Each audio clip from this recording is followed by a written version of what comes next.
Hey, I'm here today with Mark Farkas, who for many years was an executive producer at C-SPAN and was the executive producer of C-SPAN's documentaries, both on the White House, the Senate, and also on the Supreme Court. But today we're here because of Mark's remarkable and intimate knowledge of the White House through your work in the White House documentary. And Mark, that's where you and I met. You were the C-SPAN's executive producer for that series, that Yeah. that that piece on the White House art and architecture, and And you I were was the young. White House producer. You And were we the had the young little. chance You were, to. you were the young little pup. That's right. I was the young pup. That's exactly right. But you were. This It was was. during It the was. Bush administration, so about 15 years ago, Yeah. a little more than 15 years ago, 18 years ago. And we had the chance, Mark, to go all over the White House together with a film crew and an accompanying member of the Secret Service, oftentimes, to make sure you didn't film things that they didn't want you to film. But really, maybe more than, honest to God, more than a very small handful of living Americans, you've been in more places, Mark, in the White House than most. I kept being told by people in the White House, "You're going there. Yeah. Going there. We're not. Yeah, We're so I not mean, let's allowed start there." there, Mark. We're obviously going to talk about the East Wing, which has been destroyed as of this morning. But Yes. let's start with kind of the coolest places you saw in the White House, and Uh, just walk us down I memory can't lane. give you the coolest places because, frankly, it was all cool. My kids were teenagers at that point, and they takes a lot to impress them, but they saw it and they said, "Wow."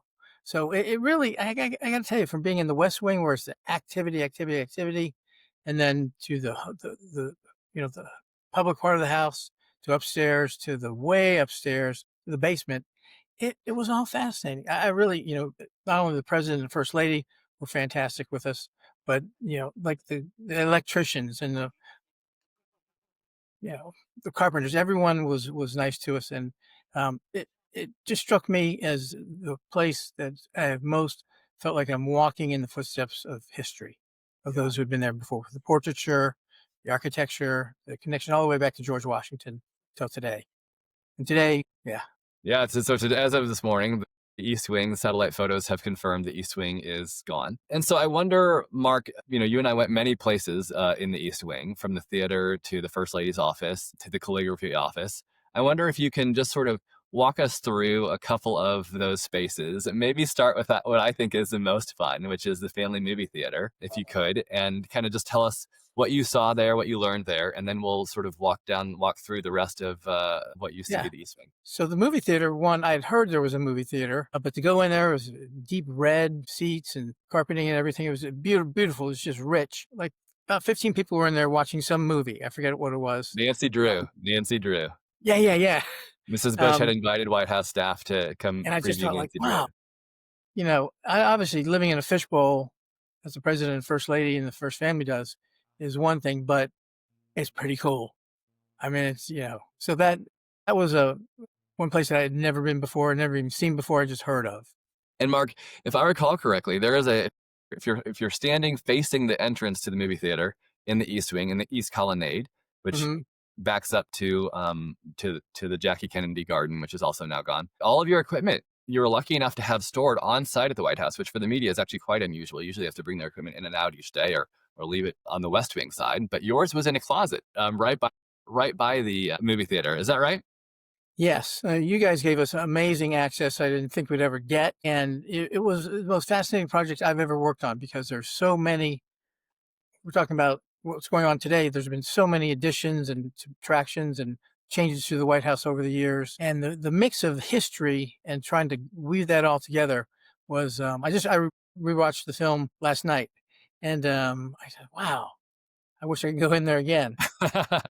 Mark, I remember you were filming Mrs. Bush hosting this event for White House staffers' children in the family theater, and you had the chance to interview the electrician who literally ran the tape in the back of the projectors in the back of the movie theater, because it was old school projectors back then with Right, reels. right. He said something like, Nancy Drew has 6 reels, and the hardest part of all of this is swapping out the reels without the first family noticing. And The whole thing was great. The whole thing was just there's so many stories, from Mrs. Bush taking us on a guided tour of the family quarters up to the top of the White House where the solarium is, yeah, where I had met with the Secret Service before we did the shoot, and they said, we just don't want you guys to connect the dots. And so I said, okay, we're not going to connect the dots. So we had a steady cam. So I talked to Bob Riley, who I don't know if you remember. Bob was I the do director quite of well. photography. I said, Bob, we're going to have him when we get there today. The Secret Service will be there. They do not want us to connect the dots. So don't say anything like that. I said, actually, just don't talk. So we're doing this move with the Steadicam. The Secret Service says, what are you guys doing? And Bob says, oh, we're trying to connect the dots. I looked at the Secret Service and I looked at Bob and said, I told him not to talk. I told him not to talk. I remember that moment crystal clear because, yeah, we had a member of the Secret Service who was sort of detailed to this project, and it was from the component of the Secret Service that protects the physical apparatus around the president. So thinks about things like the walls, the windows, the floors, the ceiling around the president, wherever he or she may be, anywhere in the world. And I will never forget the look on that Secret Service agent's eyes and face Bob says, when your colleague said, we're trying, for every viewer in the world, we're trying to connect the dots of the physical location of how the and I president told him can not to move say that. throughout the White House. There's That made all of our lives a bit more difficult after that. We had to be a bit another more. sort of interesting story. We went out to the Truman Balcony, and there was a younger Secret Service guy out there, and we were getting shots of the South Lawn as well Yeah. as the balcony. And he said, what are you doing? I said, we're getting shots of the South Lawn and the balcony. He said, well, you can't shoot shots of the South Lawn. I said, what do you mean? That's the whole reason we're out here. He said, well, I said, why can't we? He said, well, because there's security cameras in the garden beds underneath the mulch.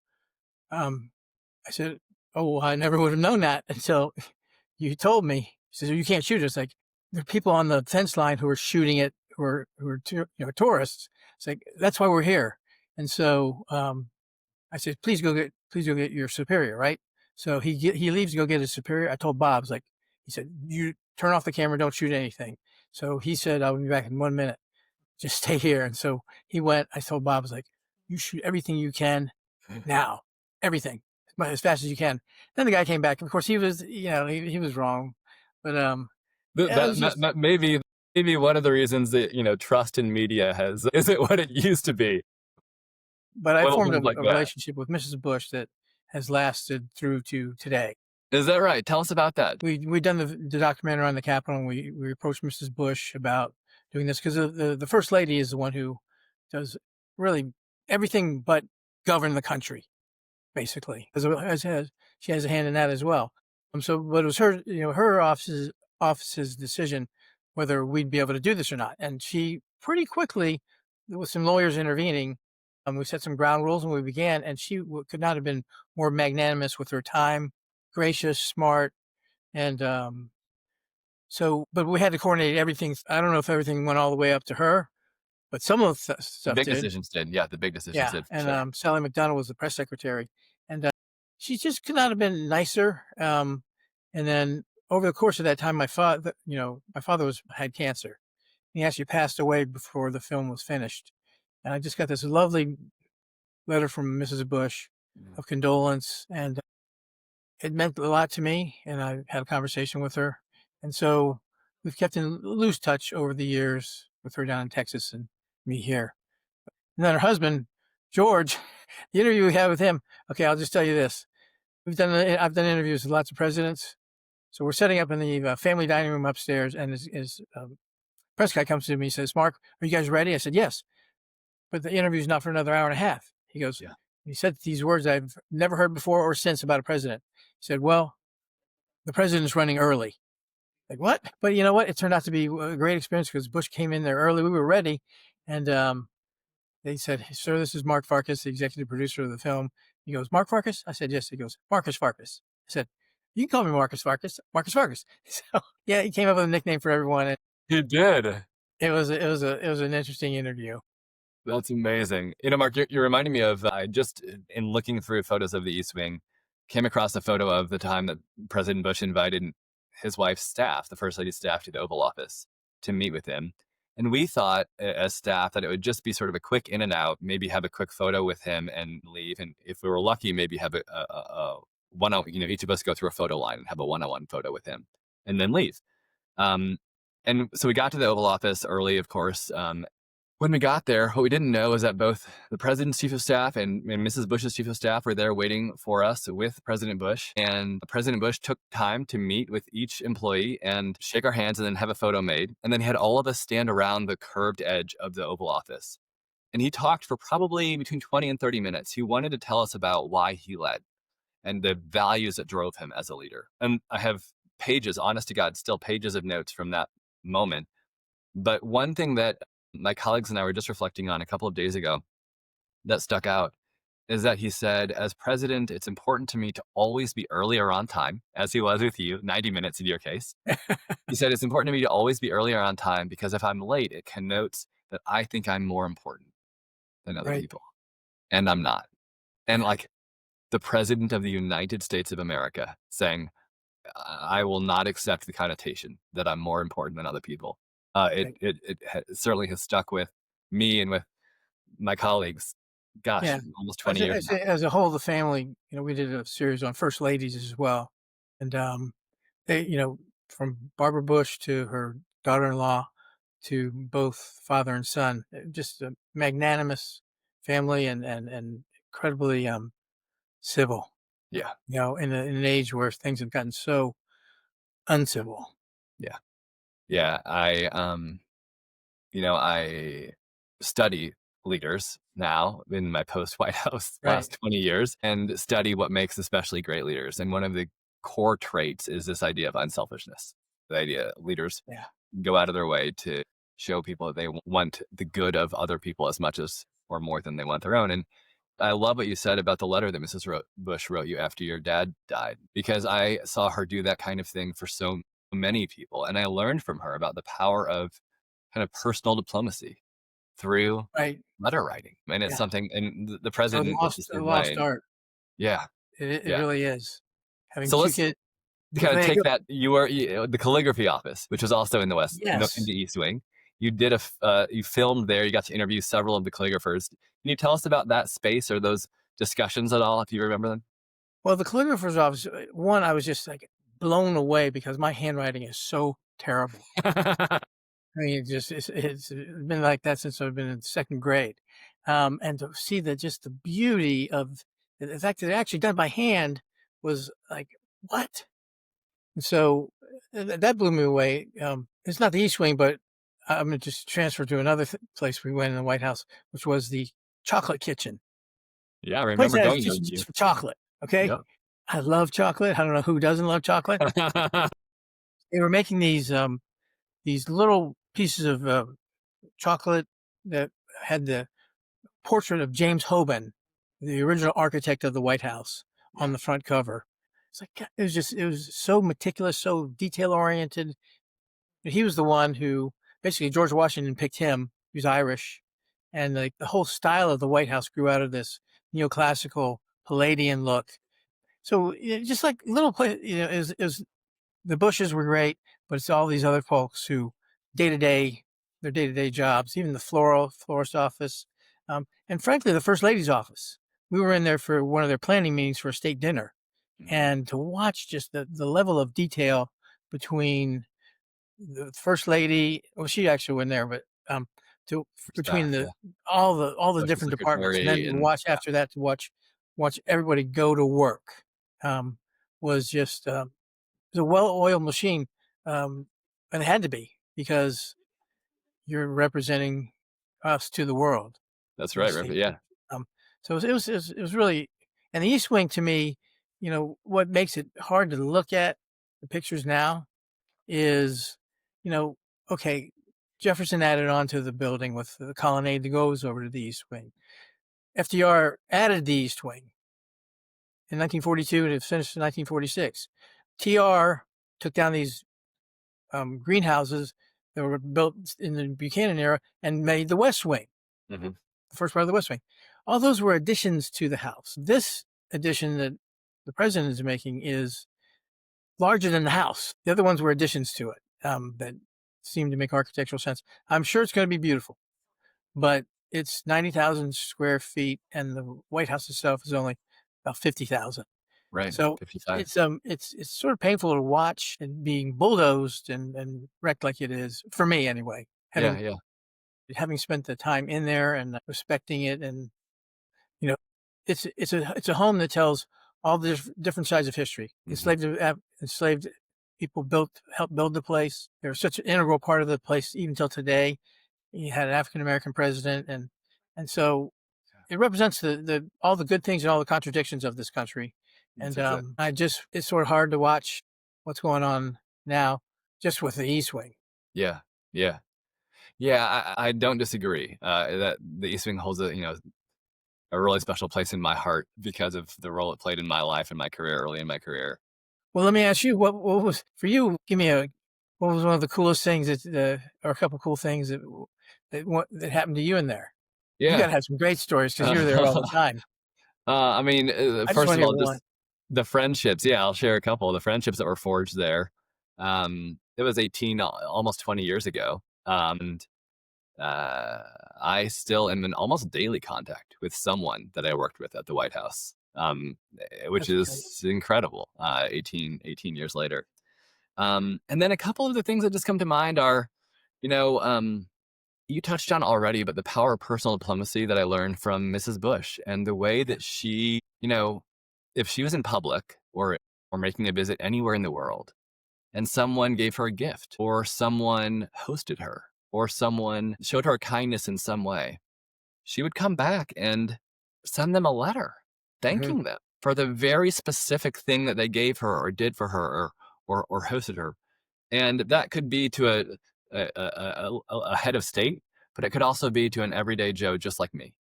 And Yeah. it showed me how much gratitude, personal recognition matters. She wrote me a few small notes over the years, and I have each one of them because they mean the world to me. And it reminds me of the impact of leadership. I'm reminded of a time in 2007, I think, just before the first family went to Camp David for Thanksgiving. Hmm. And I was walking in the cross hall, which connects the East Wing and the West Wing in the basement. I was walking in the cross hall and um, I heard a voice behind me. And I heard someone said Jonathan, and I paused and turned around. And it was Mrs. Bush. And she was calling my name just to say, "Have a great Thanksgiving." And she had lots of staff. She didn't need to recognize me. I didn't even realize that she was in the cross hall at the time. She must have been maybe coming out of one of the rooms in the hall. She could have let me walk past. But that very small, very tiny recognition, gosh, I still remember it. And then maybe Yeah. the last one, when I went to say goodbye to President Bush for what they call the departure photo, the president is often gracious enough to give his staff and the first lady's staff a departure photo. You have the grip, the photo, and that's Right. great. And then maybe just a brief chance to talk afterward. And I Right. remember I had rehearsed that I wanted to ask the president this question. And I said it just like this: Mr. President, I'm a young pup leaving the White House. What should I do now? And Mark, you and I have talked about this already, but off camera. But I was hoping he would literally pat me on the back and say, "Attaboy, I'm proud of you," and then say like, "Here's the inside number to Goldman Sachs," right? Or something like that. Right. Right. And he didn't. He paused and he said, "Jonathan, go and seek and go be on the front lines of compassion." That's what he said. And it changed my life because it changed my life in two ways. A, it challenged me to be on the front lines of compassion.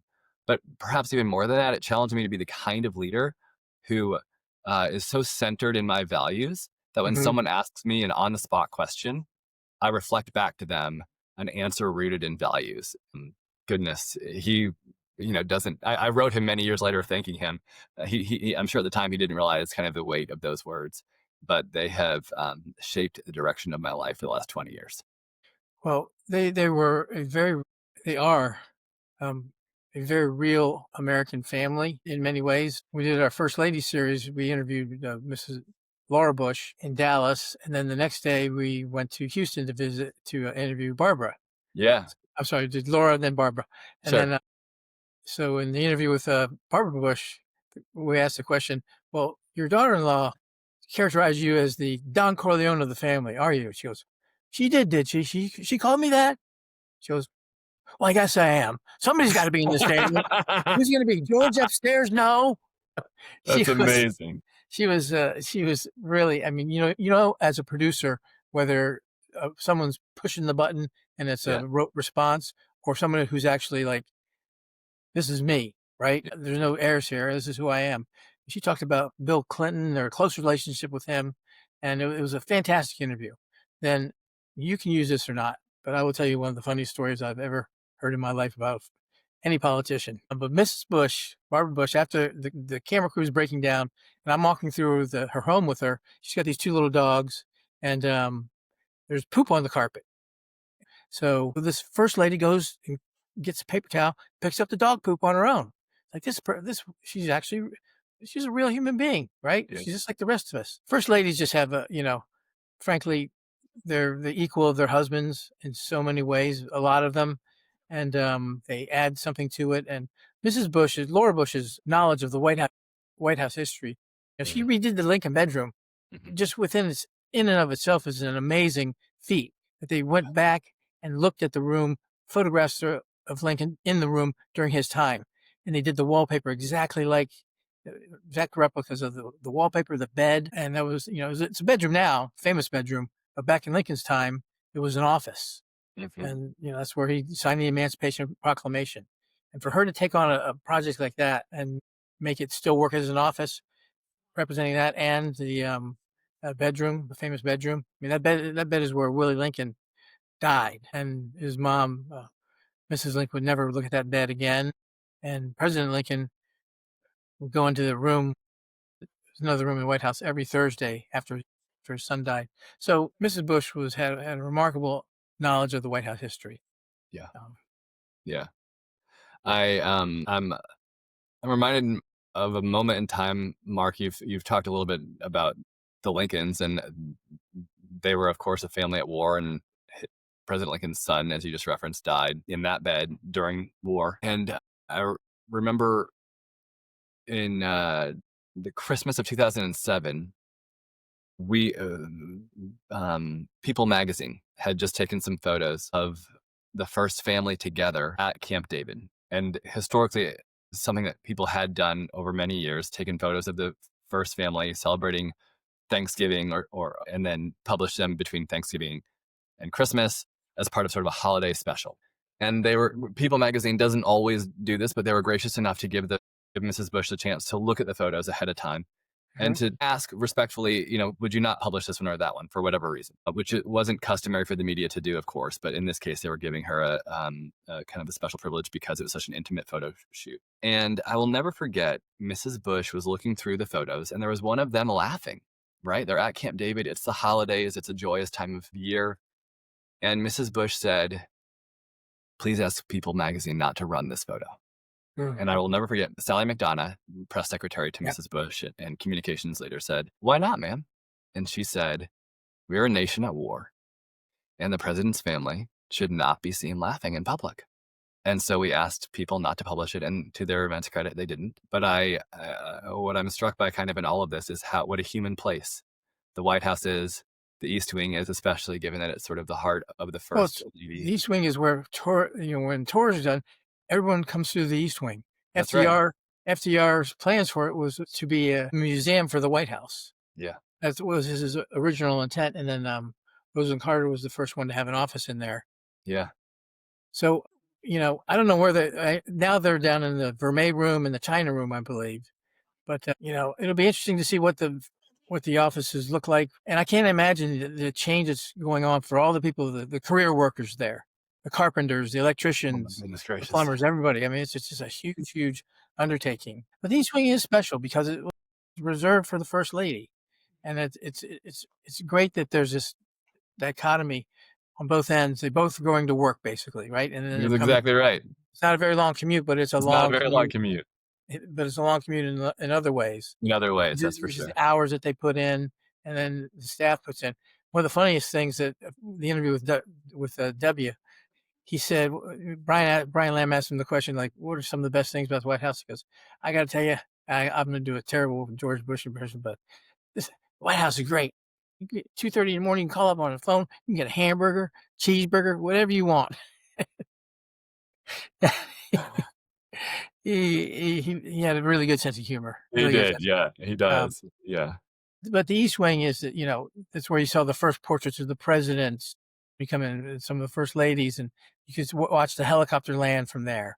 I That's mean, it right. really it was a it's an unknown jewel, was an unknown jewel of the White House, and it's I'd be interested to see what crops up. Yeah, same. Probably have room in that ballroom I think there will be room in that ballroom for, segmented. maybe a photo display or something of what used to be. Mark, sort of last question for you, and I'm Yeah, wondering, just as you think about the many visits, probably maybe numbering in the hundreds at this point, to the White House, both the West Wing, the residence itself, your time in the solarium, and then all the way down to the basement and the bowling alley. I remember going there with you, and then of course yep, over to the East Wing. yep. I'm wondering if there are kind of just any final anecdotes or memories with which you'd leave folks. Well, I got to tell you, being up the solarium was really fascinating, right? But being with Mrs. Bush in the family quarters and having her with ease take us around, well, I'll never forget that. Never. She wasn't being asked all easy questions. And then being taken downstairs where there were still burn marks from the burning of the White House in 1814, part Yeah, of the War of 1812. And yeah, to look at those burn marks, you know, that still get chills about it because, mm. the Madisons are in the house and, and they leave, Allie Madison cuts out that portrait of George Washington and rolls it up. well, Dolly Madison helps it. She was the one who wanted to save it. It was Paul Jennings, the slave to the president, is the one who actually took it off the wall, took it down. So for Thank you. me, Yeah, the there's correction. so many stories of race and history, Mm, good and bad of this country. There've been good presidents and bad ones. yeah, It's all sort of represented there. So I think that good part with Mrs. Bush, and then that part that's so tragic down in the basement, are yeah, sort of two, I think, ends of the story. But I'm struck by one thing that almost every president and first lady we recorded ever said. This is the people's house. The American people own this place. that's right. So don't change it too much. So we'll see. I mean, Yeah, it'll be yeah, interesting to see how it plays out. it will be. Well, Mark, thank you so much for your time. I appreciate it. It is a joy to see you and a Good to joy see you, to man. hear these stories that are so uniquely American and unique to you, really among any living American. It's really special to have the chance to just sort of be a fly on the wall. Thank you so much. Thank you.